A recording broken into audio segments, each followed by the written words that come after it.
the dweller in the house of bread.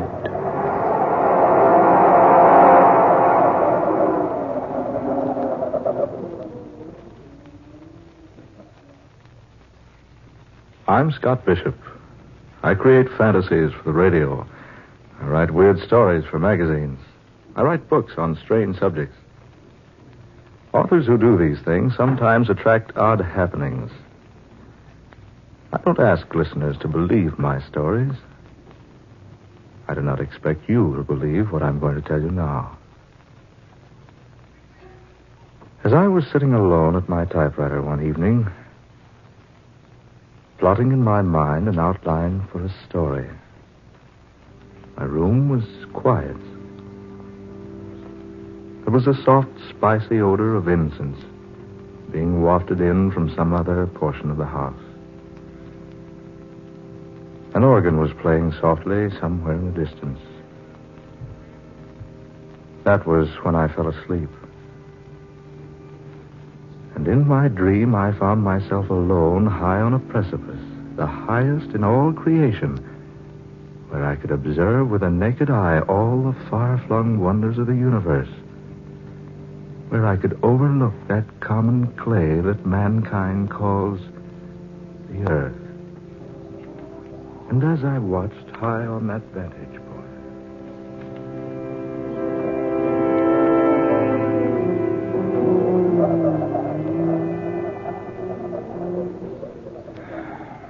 Why do you sigh, my son? Oh, I thought I was alone.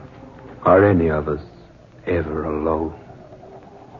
No, I suppose we're not. But it's so desolate up here, so far from anything else. And I seem to be searching for something.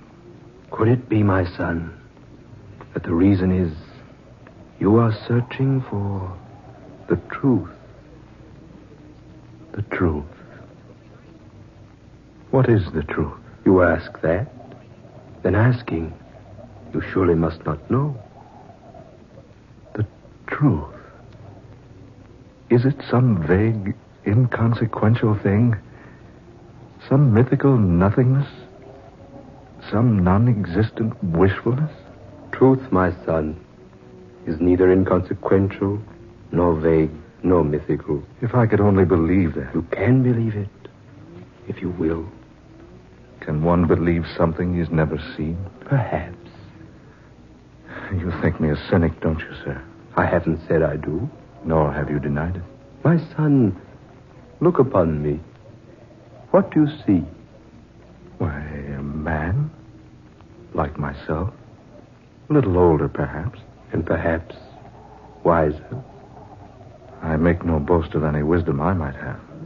I am the way and the truth and the light. What was that? Merely words spoken by a man who was about to die. I know. The Bible. The Bible. The way and the truth and the light. If I could only find them. You will find them if you look far enough. Who are you? I am just a man. What's your name? It is a very common name. You'll find it in any city directory or telephone book. Then why do you conceal it? I don't conceal it. My name is Word. I can't agree that it's such a common name. Nor could you agree that it is unusual. No. Names are such temporary things. You can say to me, my name is Bishop, and there is no way for me to know whether you are good or evil, religious or atheistic, learned or ignorant, an emperor or a beggar. But you've told me more about yourself than just your name. Have I? But haven't you? Just a moment ago, you reminded me that your greater age has made you wiser than I. Well? If you're so much wiser, perhaps you can tell me where to find what I seek. Where to find the truth? The truth. The light, peace, happiness, contentment. All those things man wants so eagerly, yet seldom finds in sufficiency. He only fails to find them, my son, because he is blind to them. Then they are real? They do exist? I have said that they do. Then I beg of you to help me find them. I beg of you. That, my son, I cannot do. For it is given no one to help another find those things which you seek. You must search them out in your own way. You must exert your own efforts in discovering them. But can't you tell me anything? Anything at all? I would like nothing better than to disclose everything to you. But this much I can say. Yes? If you are sincere in wishing to find the truth, if you really desire to know the way of light and happiness and peace, if you would know the road to all these majestic things, then seek you the house of bread. Remember the house of bread. Seek you the house of bread. But wait. Wait, I say. Come back. Don't leave me now. Where is that house? Where will I find it? Where will I find the house? Tell me, O wise one. Where will I find the house of bread?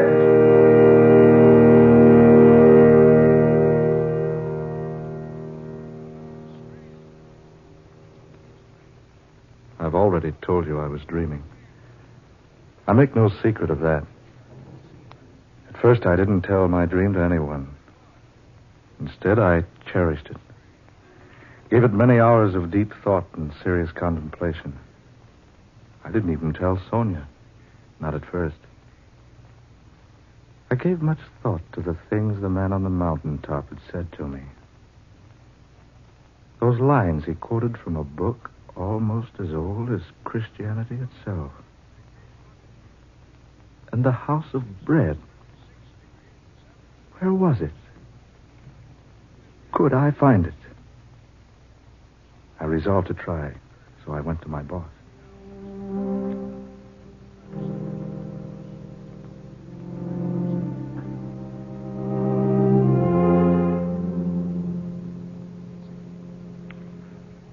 Are you trying to tell me, Bishop, that you're leaving? Regretfully, yes. But your work, your future. I wonder, sir, if there is a future. Well, Bishop, what in tarnation's come over you? You've got a great future. Your books are selling like peanuts at a circus.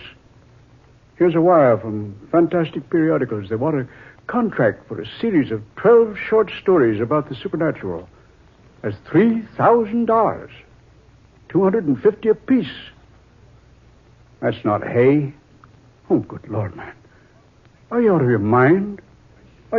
Think of the years you've spent building up the reputation you've got. Think of those years you studied Greek and Latin and philosophy during the day and wrote cheap, sensational nonsense for the pulps at night to earn your education. And think of the trunk full of rejection slips you got from the slicks before you made the grade.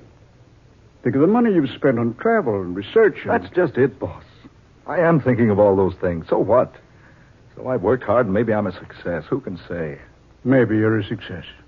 Maybe you're a success. Well, if you do leave, where are you going? I'd be glad to answer that if I possibly could. You mean you won't tell me? I mean, I don't know. Bishop, I'll tell you what I'll do. You take a vacation. Yeah, that's it. A rest. A week. 10 days. 2 weeks. Take as much time as you like. Then, when you come back, boy, you'll feel better. I don't think it's going to be that easy. Oh, Bishop, what in the name of heaven's come over you? Don't you think you at least owe me an explanation? Yes, I guess I do. I owe anyone an explanation as you. Well, some satisfaction in that, at least. Well, it's like this.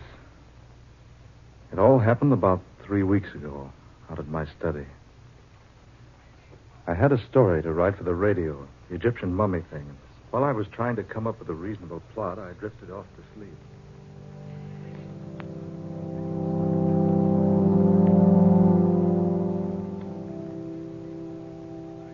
Telling Sonia was different. The difference between telling her and the boss was like the difference between saying, I love you to an actress on the stage and the same thing to the girl you adore. It was pleasant and soothing. Because Sonia understood.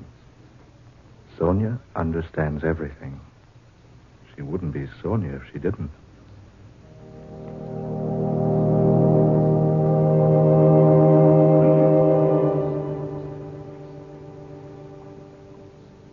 So that's the way it is, Sonia. Well, my darling, when are we leaving California? Scott, you look so strange.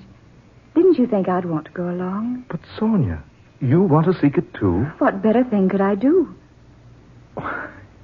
Yes, I might have known you'd wish to go along. Do you mind so much? Mind? No, of course not.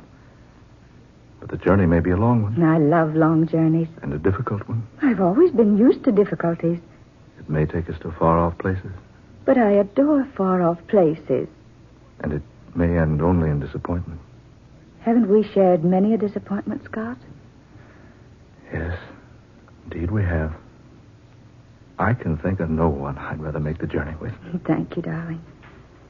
When do we leave? Well, whenever the house trailer's been remodeled and the car cylinders have been ground. Where do we go first? I don't know for certain. It reminds me of Sir Galahad looking for the Holy Grail. Did he know where he was to begin his search? More or less, I suppose. Well, do you know where to start looking for the House of Bread? Darling, I haven't the slightest idea where to begin. Dearest, what do you suppose the man named Word meant by the House of Bread? Yeah, I've asked myself that time and time again. Surely not a real house. No, I think not. Sonia, that phrase symbolizes something. But what? Well, perhaps we shall find out someday.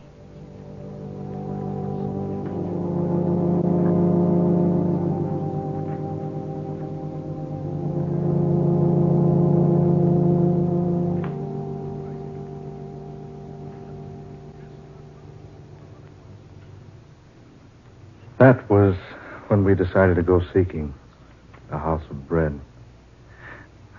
As I look back on it now, I don't blame the boss for thinking I was bombing. Here we were, Sonia and I, two supposedly sane, sensible people throwing up everything, kit and caboodle, and taking out to look for something more vague and unknown than Shangri-La or Arcadia or Nirvana, some other synonymous place. And all because of a dream.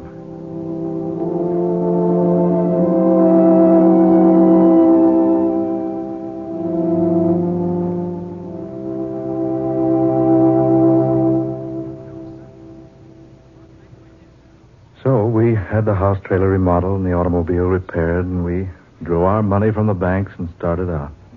It was the 21st day of May, my birthday, about 6 o'clock in the morning. I gathered up the morning newspapers on the way out of the house, breathed in some of the fragrant California atmosphere. Sonia wanted to stop at the used bookshop on Pacific Avenue, so we drove through the spacious Long Beach streets until we came to the place opposite the post office. Sonia bought 7 travel books and a back issue of a magazine that contained one of my better stories. She said she wanted to drive around Rainbow Pier once, so we did. Then we scooted over to L.A., picked up Highway 66, and drove to Las Vegas. We stayed in a tourist cabin at Boulder that night. Bright and early the next day, we drove over to the dam. As we began driving through the mountains out of the place, I noticed Sonia laboriously riding in a small but bulky boat.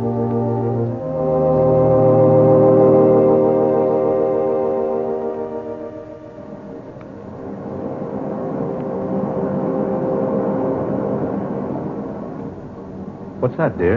A 5-year diary. I thought we should log our trip. Perhaps we'll assemble enough material for you to write another book. If we log our trip, my sweet, you'll have to do it. Me, I couldn't write an IOU with a pencil. Oh, I've already started to keep it, Scott. Here, listen. May 21st. We left Long Beach at 7 a.m. and were out of Los Angeles by 10:30. The trip across the desert was uneventful, but quite pleasant, and we arrived at Las Vegas, Nevada, around...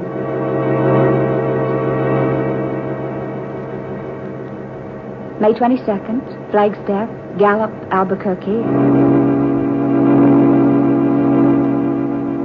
May 23rd, Amarillo, Oklahoma City, Tulsa. Kansas City, St. Louis, Chicago. Philadelphia, Washington, New York City.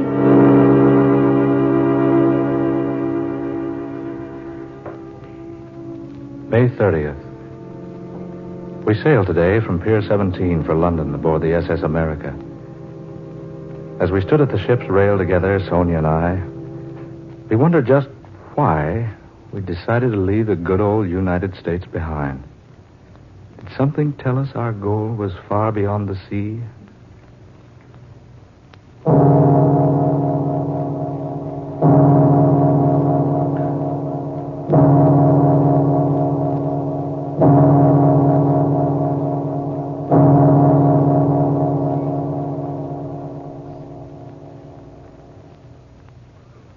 We have spent the past few days in London. It is now June 27th. We have seen the River Thames, London Bridge, Trafalgar Square, Downing Street, Westminster Abbey, Buckingham Palace, Piccadilly Circus, many other points of interest. We were especially attracted by a place called the Light of the World. But the people we asked there, and everywhere else, had never heard of the House of Bread.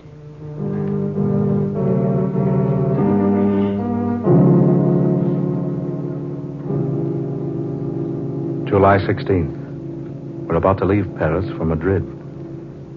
Sonia and I sought diligently in this city of pleasure for the place the man called Word named to me. We searched everywhere. The magnificent Bois de Boulogne, boulevards, everywhere we could go. We did Eiffel Tower and the Louvre and Cardinal Richelieu's Palais Royal, the Cathedral of Notre Dame, Grand Opera House, the Arc of Triumph. Then we were attracted to the Place de la Concorde, which is called a place of peace. And we thrilled for a moment because we thought our search was ended. But when we asked about the House of Bread, folks only laughed at us.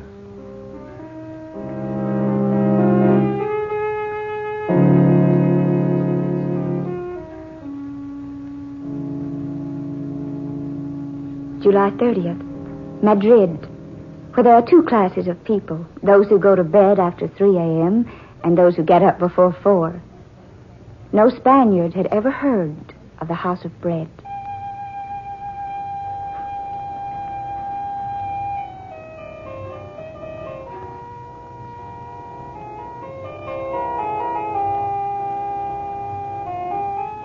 Morocco, August 20th. Mingling with the Moors and Arabs. Wandering up narrow, crooked, dirty streets. Through shabby buildings and unkept markets. All with a general aspect of dilapidation and extreme neglect.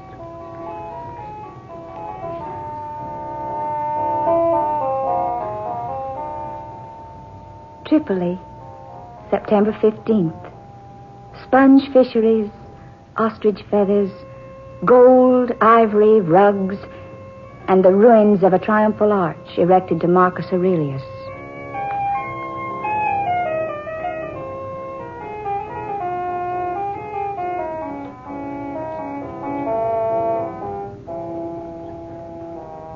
Cairo, Egyptians, Arabs, Nubians, and Turks in a city of mosques.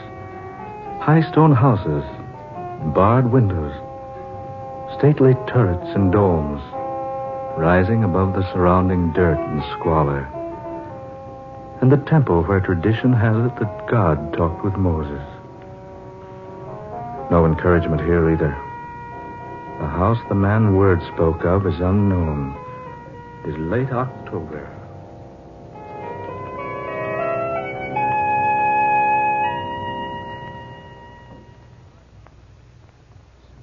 November 6th. November 16th. November 26th. December 5th. December 15th. December 25th. Jerusalem. The hill of Calvary, not far from the city gates, where once a humble man bearing a cross of misunderstanding and hate, far heavier than mere beams of wood, drank the last drop in the cup of human bitterness. The city of God. City of David, Solomon, Cyrus, the Persian king. Nebuchadnezzar, the Babylonian. Alexander the Great. Constantine the Great. Pontius Pilate.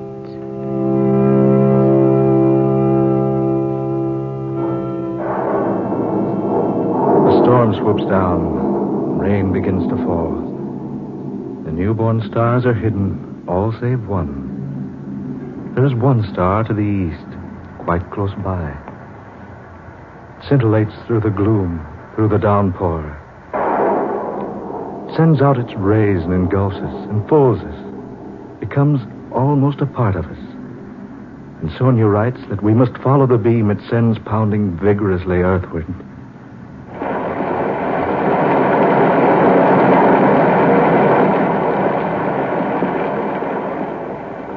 Sonia, let's go back, or at least find shelter. Oh, Scott, you're tired. We've tried to find shelter. It's strange. The lodgings are completely filled. Then we'd best go back to Jerusalem instead of wandering about here in the darkness. Here. There's some sort of a shelter here, Scott. Let's step inside a moment, shall we? All right, dear. There seems to be a light in here. Yes. And there's someone here beside us. Scott, look. I bid you welcome, good people. We beg your pardon. We thought this place was unoccupied. No, do not go. You are welcome here. I say, haven't we met before? I believe we have. Yes, we have. Now I remember. You're the one in my dream. Your name is Word. In the beginning was the Word, and the Word was with God, and the Word was God. The way and the truth and the light. I am come, a light into the world, that whosoever believeth in me shall not abide in darkness. The way and the truth and the light.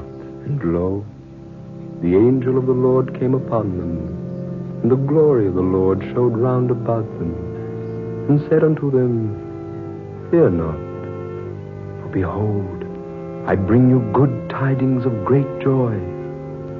For to you is born this day a Savior, which is Christ the Lord.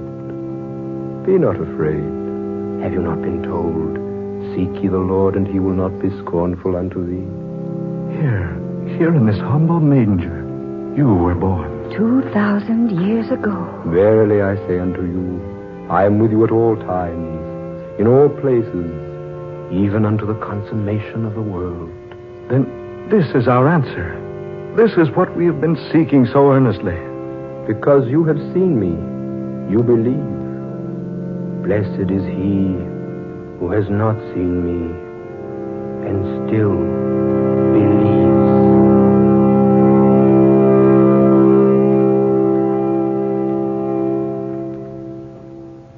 And that is my story. We awoke the next morning feeling more refreshed than we'd felt in all time. The sun was bright, the rain had gone. What was the significance of the house of bread? We didn't learn that until later when I consulted the Britannica. I quote as it is written word for word. Bethlehem, a small town in Palestine situated on a limestone ridge 5 miles south of Jerusalem, a city called by the Hebrews the house